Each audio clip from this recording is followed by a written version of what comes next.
Hey, welcome, all my right thinkers. Thanks for tuning in and check out your boy, P Funk. Thinking right out here in my lab where I do what I do for you. I'm in the book again, you know the hat. So this is where we are. This is gonna be fun. This is my sort of wheelhouse. So I'm about to have some fun with you. Let's do what we do. Rightism, 25 rules to live by. Storytelling, story with a message. There's a message in the story for life. I give life lesson. You tune into receiving them. I appreciate you. We got a good thing going. Let's do what we do. Right thinking mission, that's mine, is to enlighten, inspire, educate, and motivate you, the individual, to a higher spiritual level of enlightenment.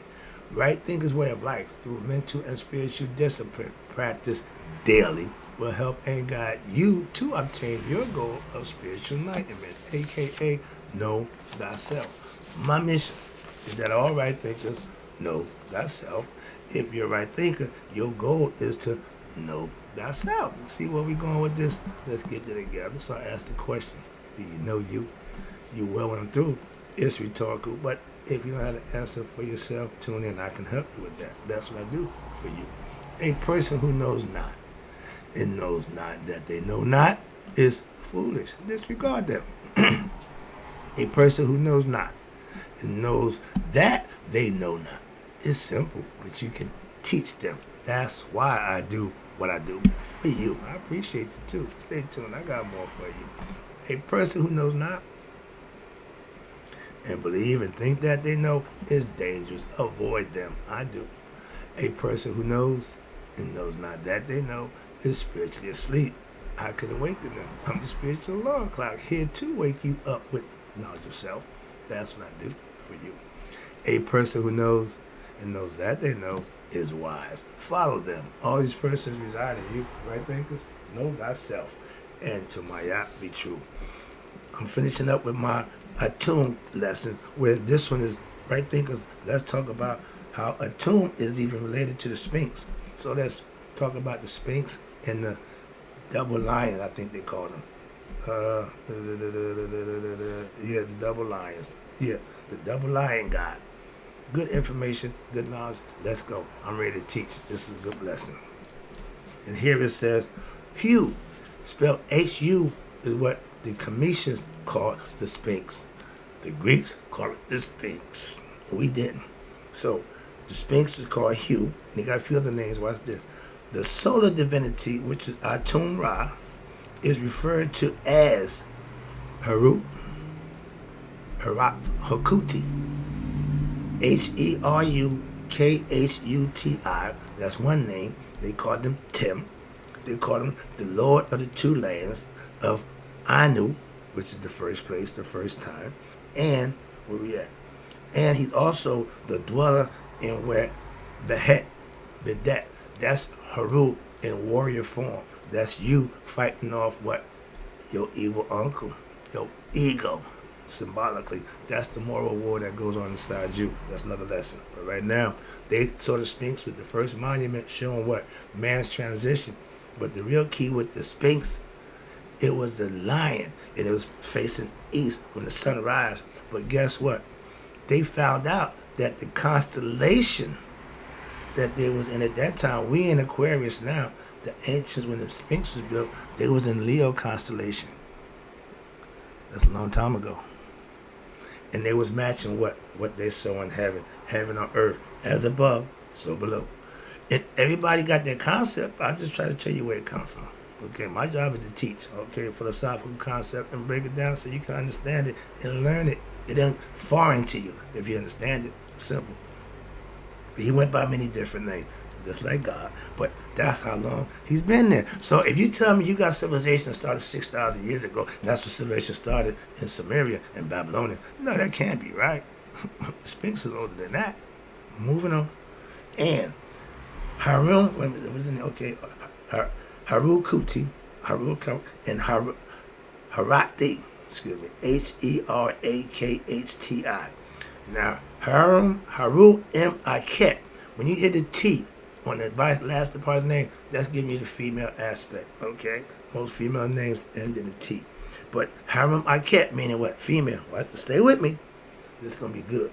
Now, Harum Akhet, the Sphinx, Haru is manifested in the horizon, meaning he's sitting, squatting, waiting for the sun to rise. That's what it means. Watch this. Now, Ra Harati, that's the pharaoh Tahuti-Mas, which is Thutmosis III, dug out the Sphinx and repaired the Great Sphinx. Now, there's a story that goes with that. Right quick. He sat down, relaxed one day, and fell asleep. The Sphinx came to him in a dream, said, if you dig me out, I'll make you pharaoh. He wasn't in line to be pharaoh. He wasn't thinking about being pharaoh. But he dug out the Sphinx. He became pharaoh. Story. Quick story. That's all I'm saying. And remember, everything that we do is up here. Ain't nobody, the Sphinx is physically there. But when he went, and God talked to everybody in ancient time, all the time. When did he talk to them?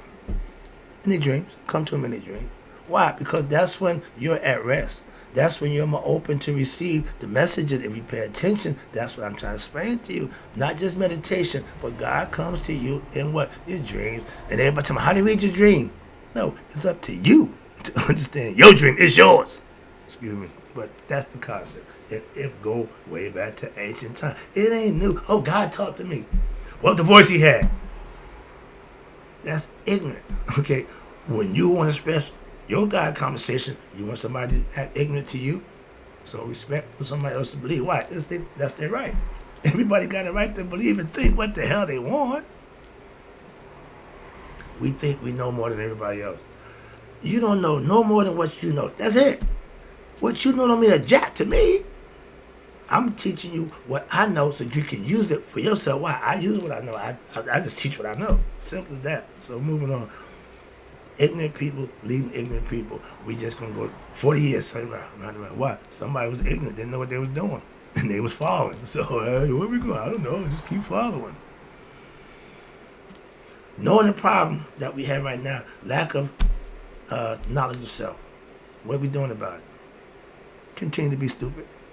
No study, don't practice nothing. Just continue. Well, we another problem. Ignorant, lack of knowledge is destroying the people, and we getting worse and worse. That drives me crazy. Moving on. All right. Now, Ra Harati is the pharaoh Tahuti-Mas, and he tells how the story. And which what happened when he done that because the Sphinx was in despair, and by being covered by what the sands in the desert, and he reestablished what the worship of Ra Harati. Okay, from the phrase of Ra from the tombs of the 19th and the 20th dynasties. In Waset, Thebes, what they say, Ra is the what? The double Sphinx god. And what they've been looking for a long time, for the other Sphinx. Okay? They said, if this one's facing this way, we got to have one facing that way. And it was. But guess what? It was up there.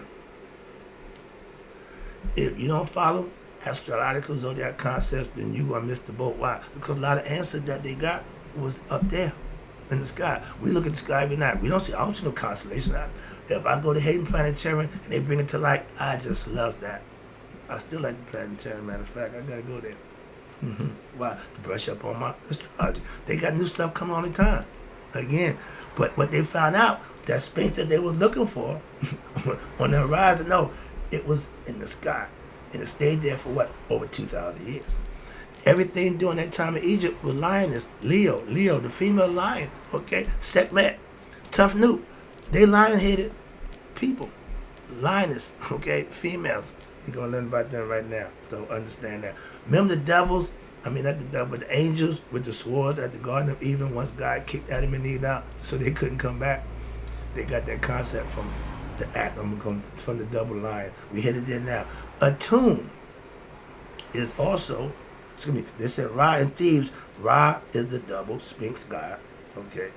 But they meant Ra is up there. He's the other half of the Sphinx. And because the constellation changed, when I was studying 20 years ago, my man took a computer and ran the constellation back. You know how far back it went? 10,800 BCE. Moving on. Atum in the double lion god. In the pyramid text, it's related to that initiate, the kings experienced what? the fate as the double lion god. Who's that? If the king on the throne but got hungry, what? WRIGHT, the double lion god, will be hungry.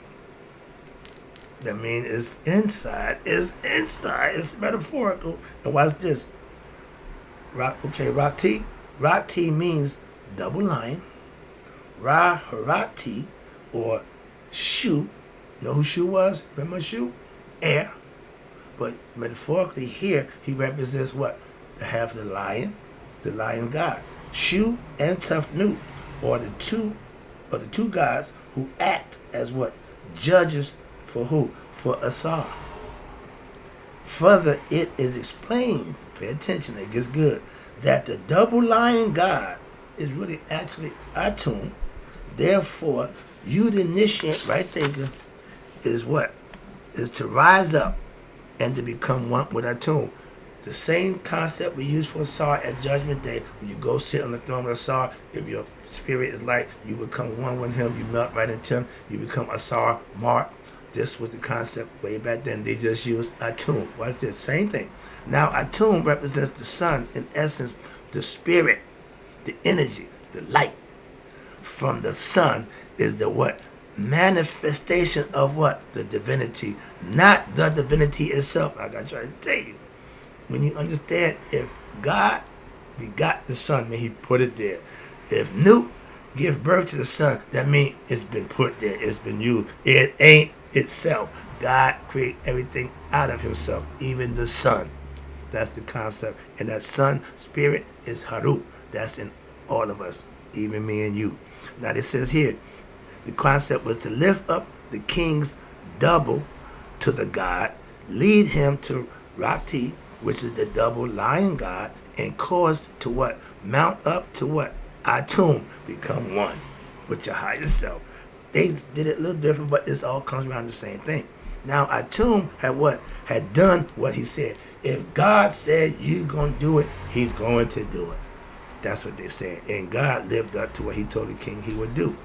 Now the term WRIGHT, which is spelled RWTI, no vowels. Then it shows you Herakti, HERAKHTI. WRIGHT means double lines. I'm about to bring that to you in a minute. It refers to what? Atum manifesting what? In a dual form as what? Shu and Tufnut, which Shu is air, space, and Tufnut represents consciousness and water. The term WRIGHT and Herakti appears to be hold the same meaning, and are used interchangeable as a reference for what? For the concept of Haru, which manifesting on the what? Two horizons, meaning the dawn at sunrise and sunset. Okay?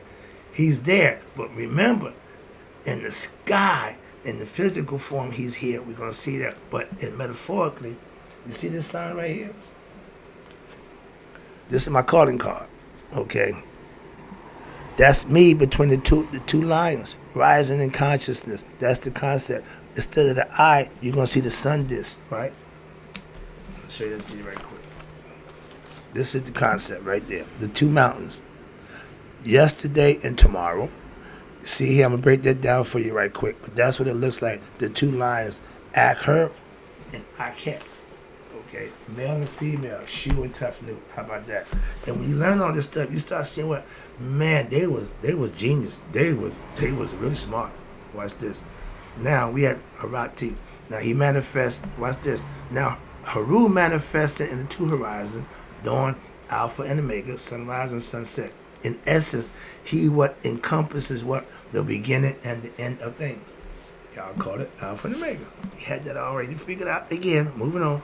Now, next word is the term Akhet, female. We got a smart brother about the Kwame. Okay, he breaks down the Egyptian Sphinx better than anybody I've heard.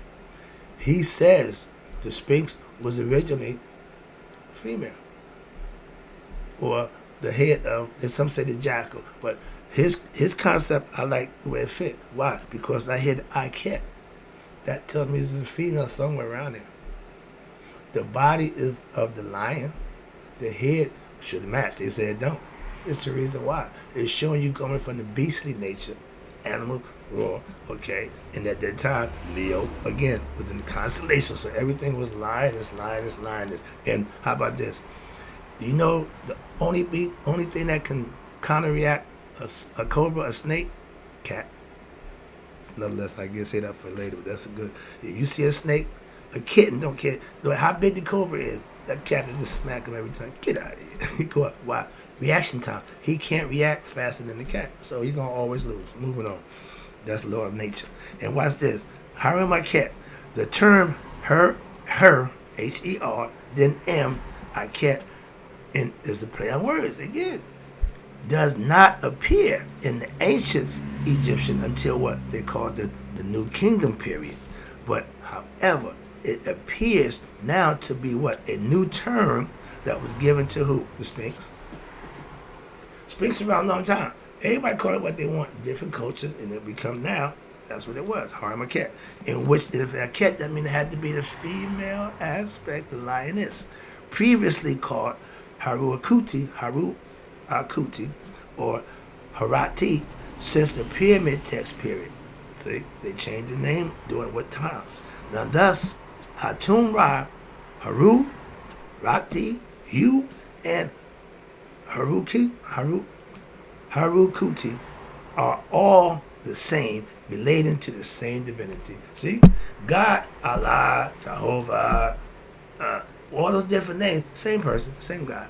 Same thing they tell you about the Sphinx. How about that? And that was one of the first monuments. So he got all those names that went by. And all those are mystical terms that relate to the same what? The divine spirit. Ra, who is what? Supreme. The sun. Ra. Okay. But at that time, it was Ra. Why? Because of the lion. Haru, and yet manifesting as what? Again, we are Haru. In the flesh, we're going to be what? Manifested as masters of the physical world in the form of that great Sphinx in Giza, Egypt, and also the great Sphinx in what? In heaven as the constellation of Leo, like I was telling you. Oh, we getting there. I got some good stuff coming. But the lion constellation was over 10,000 years ago.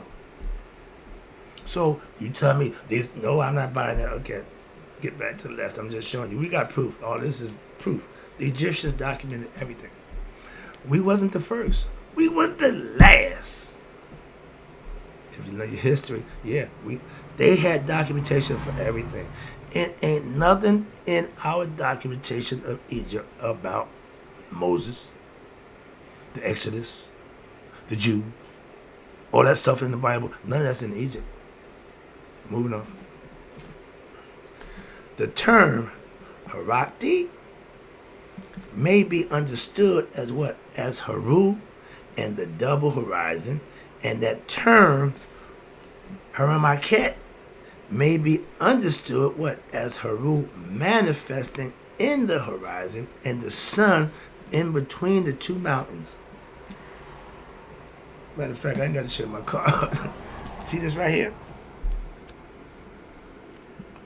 That's what it looks like. Right there. Right there.